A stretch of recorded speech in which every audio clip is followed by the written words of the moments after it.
The obese widow's apple pie got 0 bids. Then a mountain man paid triple and shamed the whole town. The trading post fell quiet in a way that hurt. The auctioneer lifted the apple pie high, and the lantern light shined on a crust baked to gold. You could smell cinnamon and wild honey drifting through the room. Men who had been laughing a moment ago stared at the floorboards. Women leaned close to whisper, and Rachel May Hollis stood there with her hands clasped tight, waiting for even one hand to rise. Her cheeks burned as if she stood too close to the stove. The fiddle kept playing somewhere, softer now, like it knew better. The auctioneer cleared his throat and tried again, louder this time. Still nothing. Rachel swallowed hard, fighting the urge to grab her pie and run into the cold. If she left, she would give them exactly what they wanted. If she stayed, she would have to survive the silence. The Autumn Harvest Festival had started with the same bright noise it always did in Elkridge. A crisp October wind pushed with smoke through open windows. Pine and fallen leaves mixed with warm sugar and butter. Folks packed the wide room shoulder to shoulder, boots thumping on the plank floor, children weaving between legs like eager pups. Rachel had arrived early, because early was safer than walking into a full room where every eye might turn. She set her basket on the long table where the pies waited, each one wrapped and dressed like it was headed to church. Rachel's was heavier than the rest, not because she used more than she could spare, but because she refused to make anything small and apologetic. She laid a red and white cloth over it and tucked cinnamon sticks around the edge like a simple crown. Her hands were rough from scrubbing other people's shirts and mending torn coats. But when she baked, they moved steady. Baking was the one place her grief could not break her rhythm. She had climbed above the timberline for the apples, up where the wind stayed sharp and the rocks did not care if a person slipped. The young wives in town talked about sore feet and turned back at the first steep slope. Rachel kept climbing. Her knees ached, her lungs burned, but she gathered the wild apples anyway, one by one, as if each one was a promise. At home, she mixed the spices with careful love. Cardamom, nutmeg, and a dark honey she saved for special work. The recipe had been written in her late husband's hand on a piece of bark paper he kept flat inside the family Bible. Levi Hollis had died 3 winters ago in a mine collapse along with 8 other men. When the news reached town, people had cried with her. Some even held her hands in the church aisle. But tears dry fast when a widow stops being useful to the story people tell themselves. Before Levi died, folks called her Mrs. Hollis with respect. They asked for her recipes. They ate at her table. They praised her laugh. After Levi died, she became Rachel, then that widow, then worse in softer words. Too big, too poor, too alone. A woman without a man to stand beside her in public. That morning she heard the words before she saw the faces. "Well now," a sharp voice said, bright as a blade. "Look who's entering again." Rachel turned, and there she was.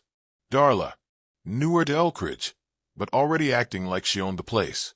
Darla stood near the fabric bolts with 2 women Rachel used to sit beside in church. Darla's dress was store-bought, fitted neat at the waist, clean as if dirt was something she refused to touch. Her smile held no warmth. Rachel kept her gaze calm. "Yes, ma'am. I brought a pie." Darla's eyes slid over Rachel like a slow insult. "Brave of you," she said, and the women beside her let out little giggles. Hope is a sweet thing, even when it has no reason. One of the other women, Lydia Crawl, covered her mouth as if her laughter was modest. "Maybe somebody will bid enough to cover the flour," she said. "And the apples," the third woman added, "if she didn't eat them all first." The words landed hard.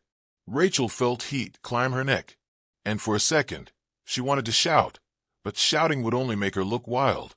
So she did what she always did. She swallowed it. She tied her cloth tighter. She pretended their voices were just wind, and she was a mountain that did not move. Outside, the boardwalk creaked under boots and wagon wheels. Rachel stepped out into the afternoon light, with her basket handle biting her palm.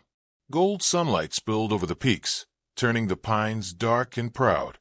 That beauty used to steady her. Now it felt like the world showing off what it still had, while she counted what she lost. Halfway down the walk, she saw a small boy frozen near the hitching post. His sack had split, and apples rolled in the dirt like marbles. He stared at them, panicked, because food was not something a family like his could waste. His mother sat up on the wagon seat, tired-faced and tight-voiced. "Caleb," she snapped, not even looking back. "Pick them up. You hear me? Do you know what those cost?" The boy dropped to his knees and grabbed for the apples with shaking hands.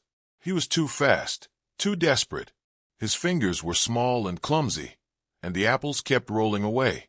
Rachel set her pie down without thinking.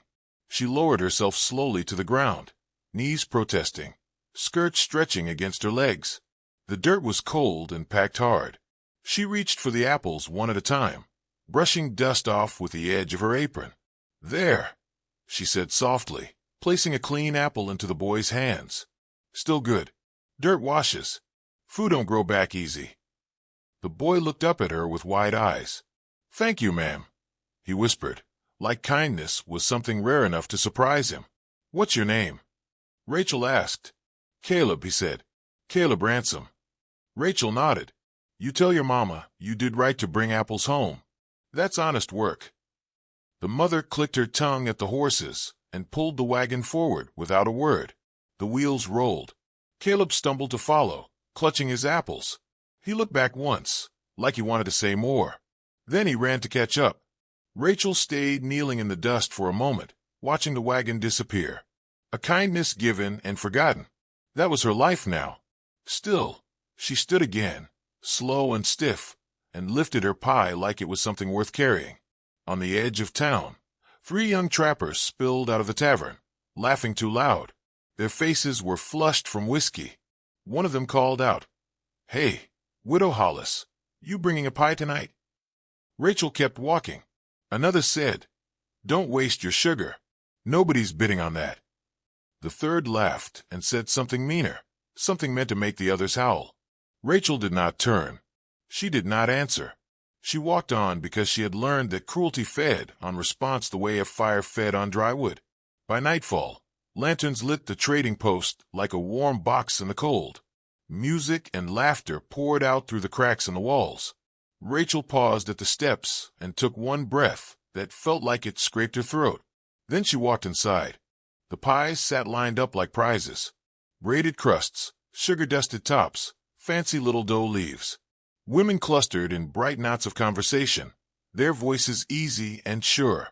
Rachel stood at the edge of the room with her basket, feeling like a shadow in her own town. The auction began. One pie sold, then another. Bids flew up fast. Men clapped each other on the back. The women who won attention blushed like they were girls again. Rachel watched it all like she was behind a window. Then the auctioneer lifted her basket. "Now," he said, trying to sound cheerful, "here we have a fine apple pie from Mrs. Rachel Hollis. Smell that spice, folks. Let's start at $4. Silence. Thick and heavy. He tried again at 3. Nothing. Rachel's ears rang. She stared at the knot in the floorboards at her feet, because meeting eyes would break her. She could feel Darla Wren's smile from across the room without even looking. She could feel laughter being held back like a cough. The auctioneer shifted, embarrassed for her, but not enough to save her. "Well," he muttered, "we may have to move on." Rachel's fingers curled tight. She could still leave. She could still snatch her pie and walk out into the dark, and nobody would stop her. Nobody would care. Then a voice came from the back of the room, low and steady. $12. Every head turned. A man stood in the doorway shadow like a tree that had learned how to walk. Tall, broad-shouldered, coat worn from weather, beard touched with gray. His eyes were calm, the kind of calm that did not ask permission. Rachel's breath caught because she recognized him. Months ago, on a high trail near her cabin, she had found a stranger thrown from his horse, blood on his temple, alone with the wind. She had helped him inside. She had fed him. She had asked for nothing. He had thanked her once and vanished into the mountains. Now he stepped forward, and the room held its breath with her. "I said 12, the mountain man repeated, looking straight at Rachel like she was the only person in the world. "And I'll pay it in cash."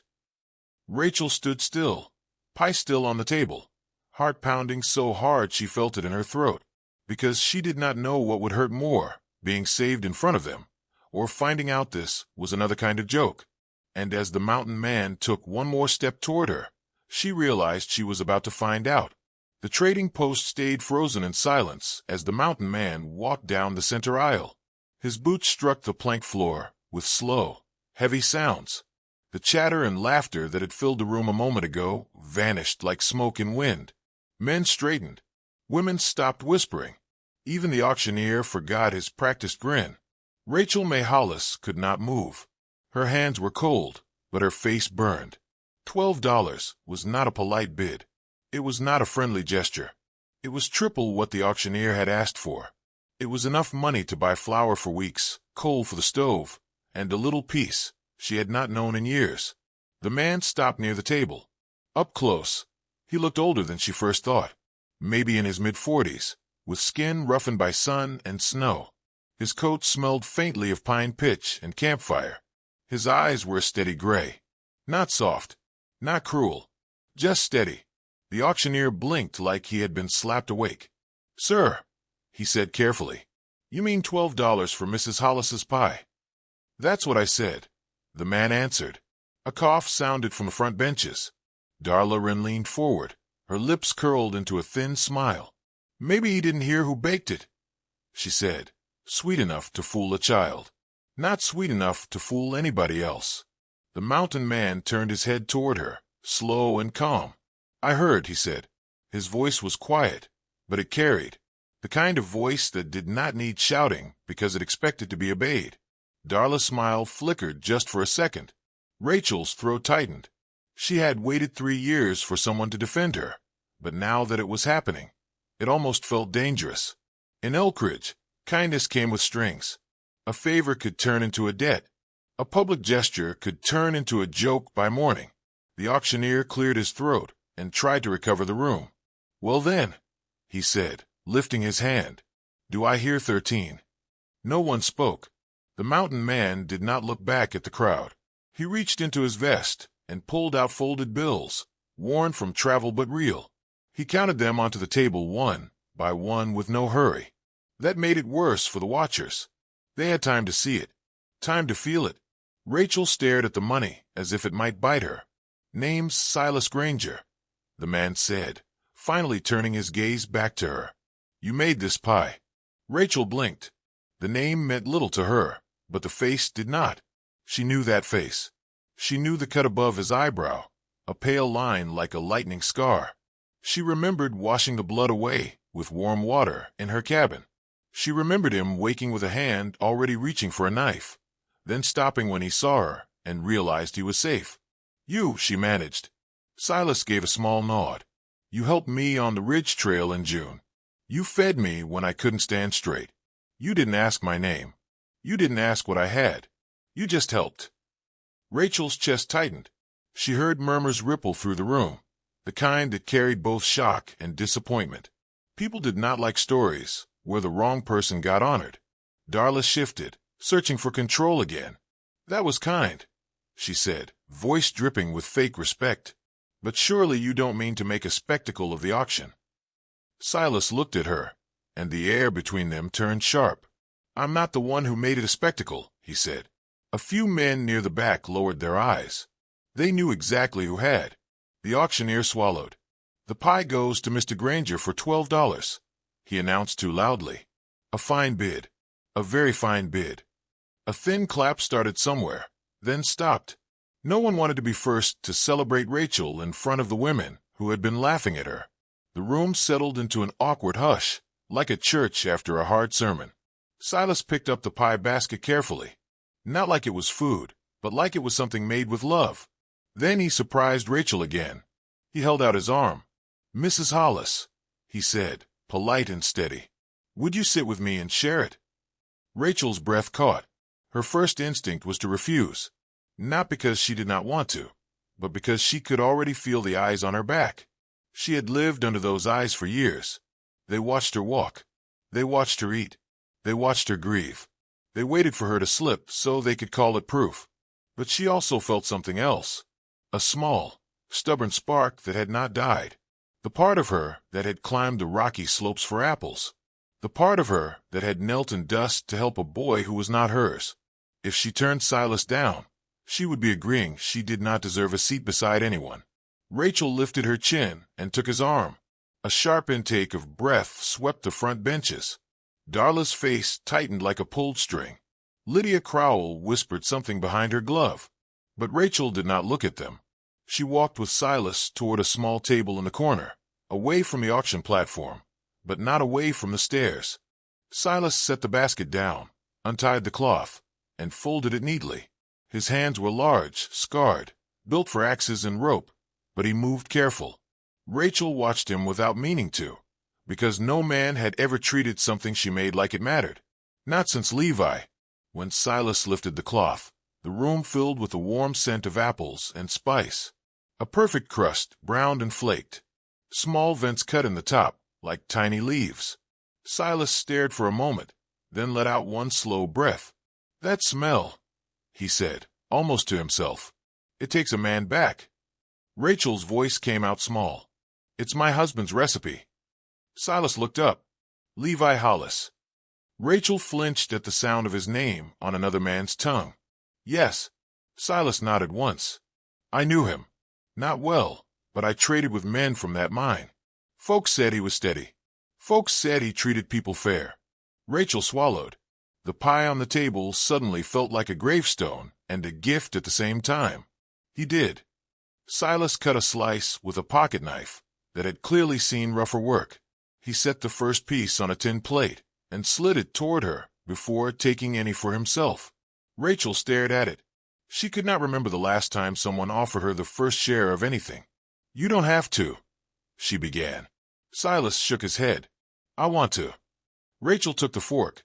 Her hand trembled, and she hated that it showed. She took a bite, and the warmth hit her tongue like a memory. The honey, the spices, the way Levi used to close his eyes and smile when she got it just right. Silas tasted his own bite, chewed slowly, and then stopped like something inside him had gone still. "That's the best pie I've had in 20 years, he said, plain and honest. Rachel let out a breath that sounded too close to a sob. "You paid too much." Silas set the fork down. "No." He said it like a fact, like the sky was blue and the mountains were tall. No argument, no pity. Rachel forced herself to look at him. "Why did you do it in front of everybody?" Silas held her gaze. "Because they needed to see it." Her stomach tightened. "See what?" Silas's eyes did not soften, but they warmed. "That you're not invisible." Rachel's throat closed. For a second, she could not speak at all. She looked down at her hands, flowers still caught in the lines of her skin. Hands that had fed others, while she went hungry for kindness. Around them, the auction continued, but the sound changed. It was quiet or watchful. People kept glancing toward the corner table, trying to figure out what kind of man would put his name and money beside Rachel Hollis. Darla Runn did not like questions she could not answer. Rachel could feel her trying to fix the story in her mind. She would turn it into gossip by morning if she could. Rachel wiped her mouth carefully and said, "You don't know what you just stepped into." Silas leaned back, calm as ever. "I've stepped into worse than gossip." Rachel's voice shook. "They hate me." Silas's jaw tightened. "Then they're small." Rachel stared. She had heard plenty of people speak about her in the last 3 years. Never like this. Silas picked up his fork again, then paused. "You saw my worth once," he said quiet. "When I was bleeding and half wild on that trail, you saw a man, not a burden. Tonight, I'm returning the same." Rachel swallowed hard. "I didn't do it for thanks." "I know," Silas said. "That's why I remember." The words settled between them like a blanket against cold. For a few minutes, they ate without speaking. Rachel found herself breathing easier. The tight band around her chest loosened. She did not feel pretty. She did not feel small. But for the first time in a long time, she felt present. Then Silas reached into his coat and pulled out a folded paper. He hesitated, like he wasn't sure he should show it. Rachel frowned. "What is that?" Silas's gaze stayed on hers. "A request," he said, "if you're willing." Rachel's heart started beating hard again. "What kind of request?" Silas unfolded the paper. and Rachel saw writing on it. Neat and careful. Not like a mountain man's hand at all. Her stomach flipped with fear and hope mixed together. Silas slid the paper across the table. "Read it," he said, "and tell me if I'm a fool." Rachel's fingers hovered over the page. The room around her faded. All she could hear was her own heartbeat and the faint scrape of fiddle strings. She picked up the paper, and the first line made her eyes sting. Rachel May Hollis held the paper like it might crumble in her hands. The words were written clean and careful, each line spaced as if the writer wanted room for breath. It was addressed to her. Not to the widow, not to Mrs. Hollis out of duty. To Rachel May Hollis, like her name still belonged in a good sentence. She read the first line again just to be sure. "Mrs. Hollis, I am a man who has lived too long without a home. I would like to change that." Her eyes blurred. She blinked fast, but the sting stayed. Silas Granger watched her without pushing. He did not reach for the paper. He did not fill the silence with nervous talk. He sat steady, hands resting on the table as if he had already decided he could face whatever answer came. Rachel kept reading. "You showed me mercy on the Ridge Trail when you did not have to. You fed me and cleaned my wound, and you did not ask what I could give you. I have not forgotten it." A lump rose in her throat. She glanced up, and Silas's eyes held hers, calm but honest. "This is yours," she whispered.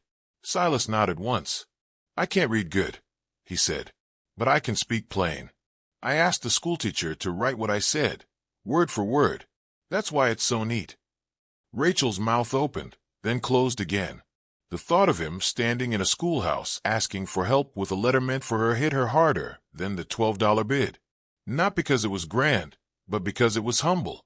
A proud man choosing effort over pride. She looked back down. "I am not asking for charity. I am not offering pity. I am asking for company. A warm table. A voice in the evening. A woman with a kind heart who knows what hard living is." Rachel's fingers trembled against the edge of the page. She could feel people staring from across the room, but for once their eyes did not decide who she was. The words on this paper did. She read the last part slower, because her heart knew something was coming. "If you would allow it, I would like to call on you proper. Not as a passing friend. Not as a story folks laugh about. I would like to know you, Rachel. And if the Lord is willing, I would like you to be my wife." Rachel's breath stopped. The room seemed to tilt. For a moment, she could only hear the fire popping in the hearth and the far-off fiddle dragging out a tune that sounded like longing. Silas leaned forward just a little. "Before you answer," he said, "I need you to hear me." Rachel lifted her eyes. Silas's voice stayed low, but it carried with the weight of a promise. "I don't care what the women say. I don't care what the boys in the tavern laugh about. I don't care what a man thinks he can take from you with a joke. I paid what I paid because your work is worth it, and you are worth it." Rachel's eyes burned again. She pressed her lips tight, trying to hold her face steady, trying not to let the whole room watch her break open. "I don't understand," she managed. "Why me?" Silas did not flinch from the question. "Because you're the only person in Elkridge who treated me like I was human when I was laid out and bleeding," he said. "And because I've watched this town treat you like you're less than human. That don't sit right with me." Rachel swallowed. "You don't know what they can do when they want someone gone." Silas's jaw tightened. "I do know," he said. "I've lived in places where a man gets judged for the cut of his coat and the dirt on his boots. I've lived in cabins so far from town that wolves were my only neighbors. Folks in town don't scare me." Rachel stared at him. His steadiness should have made her feel safe. Instead, it made her afraid of hoping, because hope was the thing that hurt most when it broke. Darla chose that moment to step in. She walked over with her two friends trailing behind, smiles pulled tight, eyes bright with the thrill of control. Darla's voice came out sweet as syrup. "Mr. Granger," she said, "we were all surprised by your generosity. Folks are wondering if you're feeling well." A few snickers rose from nearby tables, then died quickly when Silas looked up. Silas's gaze was flat. "I'm feeling fine," he said. Darla tilted her head. "Then maybe you can explain. $12 for a pie no one wanted. Some might call that foolish." Rachel's hands curled around the paper. She waited for Silas to laugh it off, to step back, to save himself from the trouble of standing beside her. Instead, he stood.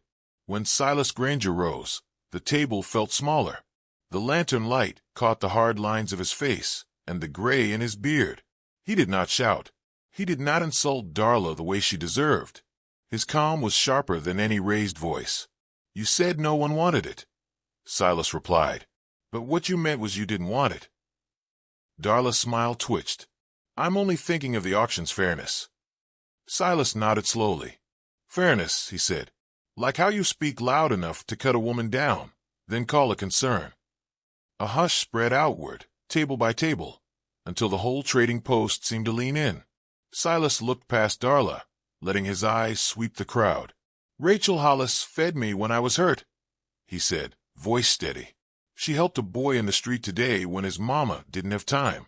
She's worked hard and kept her head up in a town that's been trying to push it down." Darla lifted her chin. "And what does that have to do with bidding on a pie?" Silas turned his eyes back to her. "It has to do with worth," he said.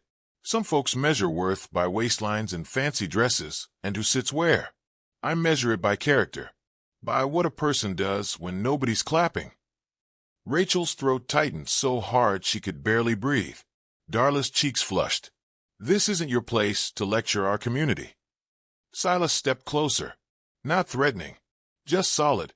"It became my place when I spoke with my money," he said. "And if you want to keep talking, I'll keep answering." The silence was heavy. Darla glanced around, expecting support. But people were watching now, not laughing. Men who had made crude jokes earlier stared at their hands.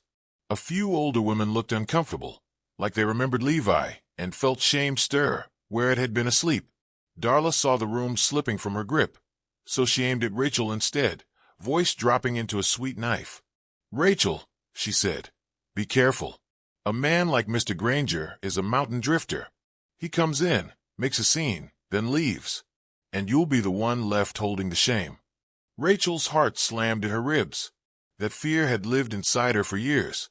It was the fear that kept her quiet, the fear that kept her alone. Silas looked at Rachel, then back at Darla. "I'm not leaving," he said. Darla's laugh was thin. "You can't promise that." Silas reached into his coat and pulled out a small leather pouch. He set it on the table, then loosened the tie. Coins and folded bills showed inside. More money than Rachel had ever seen so close. "I came into town today to settle accounts," Silas said, calm as stone. "I showed up early. I spoke with the trading post owner. I bought supplies for winter, and I asked about land." The room stirred. Rachel's stomach turned. Silas's eyes stayed on Darla, but his words were for everyone. "I bought the cabin and pasture just north of Widow Hollis's place," he said. "The one old Ezra Boone has been trying to sell since his sons moved south."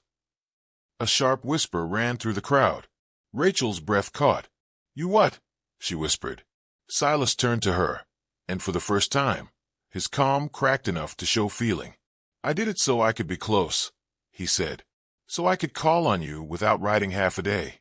So if you said yes, you wouldn't have to leave the land your husband built with you." Rachel's eyes filled. She shook her head once, slow. "You didn't have to do that." Silas nodded. "I know," he said, "but I wanted to." Darla's mouth opened, then closed again. She had come to shame Rachel. Instead, she had given Silas a stage. She tried one last time. "This is improper," she snapped. "A man buying land for a widow he barely knows. Folks will talk." Silas's gaze did not move. "Let them," he said. He turned then, facing the whole trading post. "Talk if you need to," he said. "But understand something. Rachel Hollis is a good woman. If you've treated her like she's less than you, you ought to be ashamed. And if any man thinks he can laugh at her again, he can come laugh in my face." The words were not a threat the way young men threatened. It was a boundary, clear and firm, the kind that made trouble think twice. Silas sat back down like he had not just shifted the air in the room. Rachel stared at him, stunned. Her fingers still held the letter. Her chest felt too full, like she had been holding her breath for 3 years, and her body did not know how to take it all in at once. Silas spoke softer now, meant for her. "You don't have to answer tonight," he said. "I didn't write that letter to corner you. I wrote it because it was true. I'd like to come by your cabin tomorrow in daylight and talk like two grown people. If you say no, I'll still buy your pie every harvest auction until I'm in the ground." A shaky laugh tried to rise in Rachel, but tears came instead. She wiped her cheeks fast, angry at herself for crying in public, but the tears would not stop. Not because she was weak, because she was being seen. Across the room, the auctioneer cleared his throat and tried to restart the bidding on the next pie. People half joined in, but their eyes kept drifting back to Rachel's table. A few women looked at Rachel differently now. Not kinder. Not yet, but less sure. Rachel took a long breath and looked down at the letter again. Her mind raced with every reason this could go wrong. The town's gossip, the way happiness could be snatched away, the fear of being fooled, the fear of being chosen and then dropped. But there was also another voice inside her, quiet but stubborn, the voice that had kept her alive through lonely winters, the voice that had carried her up rocky slopes for apples. She looked at Silas and heard herself speak. "Tomorrow," Rachel said, voice trembling but clear. "You can come tomorrow." Silas's eyes held hers. "All right," he said softly. Rachel swallowed. "And thank you for tonight." Silas nodded once. "You're welcome," he said, "but don't thank me for seeing what's true." Rachel sat back in her chair, hand still around the letter, heart still pounding, because tomorrow would change everything. And as she watched Silas Granger stand to leave, tip his hat to her like she was a lady worth honoring, and walk out into the cold night, Rachel realized something that scared her more than the town's cruelty ever had. She wanted to believe. If this story touched your heart and reminded you that true worth is never measured by the cruelty of small minds, don't forget to like and subscribe to From Wild West 2. We bring you tales of courage, dignity, and love that refuses to be silenced. See you in the next story, partner.